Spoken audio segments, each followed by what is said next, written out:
Welcome to my air fryer recipe series. This is recipe number 2 of 30.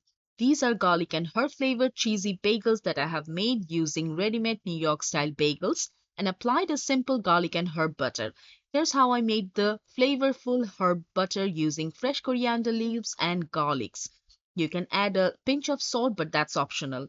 Not just for bagels, but you can use this flavored butter in many dishes to enhance their flavors. Bagel pieces goes in the air fryer drawer, apply some of that compound butter and then put choice of your cheese.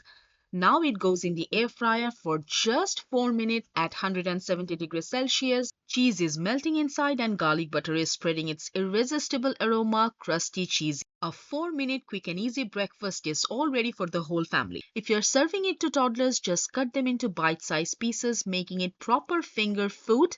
I like mine with some sriracha sauce on top, making it even extra delicious. For more air fryer recipes, please follow.